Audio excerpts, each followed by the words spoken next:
আসসালামু আলাইকুম প্রিয় ফুটবল ফ্যান্স।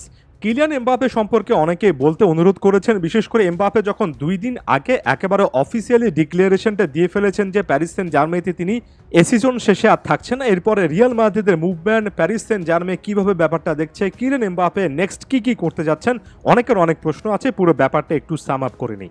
দেখুন, এটা একেবারে অনুমিত একটা ব্যাপার ছিল এবং কিলিয়ান এমবাপের এবার একটা অফিসিয়াল স্টেটমেন্ট দেওয়াটা একেবারে মাস্ট একটা সিনারিও ছিল। একটা জায়গা থেকে কিলিয়ান এমবাপে সত্যিকার অর্থে রিয়াল মাদ্রিদের কাছে হেরেছেন, স্পষ্টত হেরেছেন। সেটা হচ্ছে গত ২-৩ বছর ধরে আমরা কিন্তু এই নাটকটা দেখছি। আরও বছর দুয়েক আগেও আমরা দেখেছিলাম কিলিয়ান এমবাপে রিয়াল মাদ্রিদের অনেক কাছাকাছি ছিলেন, কিন্তু শেষ পর্যন্ত রিয়াল মাদ্রিদকে না করেছিলেন। গত ট্রান্সফার সিজনের শুরুতেও কিন্তু আমরা একই টাইপের transfer saga Mbappe to Real মাদ্রিদকে কেন্দ্র করে দেখেছি। এবার রিয়ালের অ্যাটিটিউডটা একেবারে স্পষ্ট ছিল, কিলিয়ান এমবাপেকে নিজে ডিক্লেয়ার করতে হবে তিনি প্যারিস সেন্ট জার্মেইতে আর থাকছেন না, রিয়ালের কাছে আসতে হবে। রিয়াল তার জন্য ভালো একটা প্যাকেজ রেডি রেখেছে, যেখানে একটা বড় অঙ্কের বোনাসও আছে, যেহেতু কিলিয়ান এমবাপে ফ্রি এজেন্ট হিসেবে রিয়াল মাদ্রিদে আসছেন। তবে রিয়াল মাদ্রিদের এক্ষেত্রে অ্যাটিটিউডটা একেবারে রয়্যাল ক্লাবের মতোই। আমার কাছে মনে হয় না যে কিলিয়ান এমবাপেকে কেন্দ্র করে রিয়াল মাদ্রিদ বিন্দুমাত্র কোনো একটা আলোচনা করবে। চ্যাম্পিয়ন্স লিগের ফাইনাল তাদের সামনে আছে, সিজনটা শেষ হওয়া পর্যন্ত রিয়াল মাদ্রিদ অপেক্ষা করবে। এমনকি অনেক জায়গায় বলা হচ্ছে যে সামনে যে ইউরো আছে, ইউরোর আগেও রিয়াল মাদ্রিদ এই ব্যাপারটাকে কেন্দ্র করে অনেক বেশি আলোচনা করতে চায় না, কারণ রিয়াল ব্যাপারটা অ্যাকনলেজ করছে যে শুধুমাত্র প্যারিস সেন্ট জার্মেই নয়, ফ্রান্সের জন্য এমবাপে বড় রকমের একটা সম্পদ।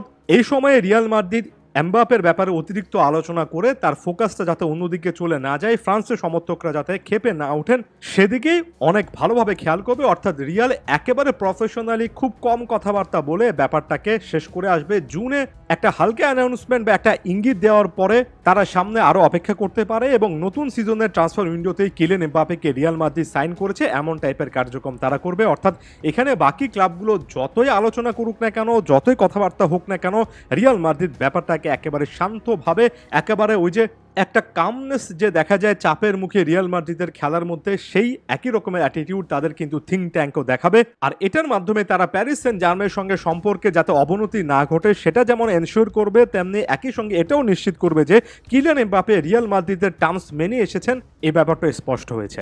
আরও একটা খুবই গুরুত্বপূর্ণ ফ্যাক্টর, শেষ পর্যন্ত কিলিয়ান এমবাপে রিয়াল মাদ্রিদের একাদশে আগামী সিজনে কোন জায়গায় খেলবেন।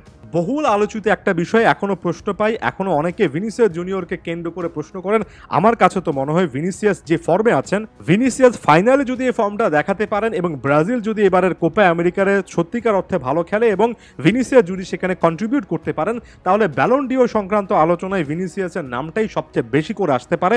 এখনই সকল কিছু বলে দিচ্ছি না, এখনই জাজ করছি না, তবে ভিনিসিয়াস ক্লাব ফুটবলে বর্তমানে পারফরমেন্সে বিশ্বের অন্যতম সেরা ফুটবলার। অনেকের মতে তো এ মোমেন্টে ইম্প্যাক্টের জায়গা থেকে ইউরোপের সেরা ফুটবলার। অনেকেই মোমেন্টারিলি, অর্থাৎ আরও একবার বলছি, খুবই ক্রুশালি বলছি, অনেকে না বুঝেই এ জায়গা থেকে রাগ করে বসেন।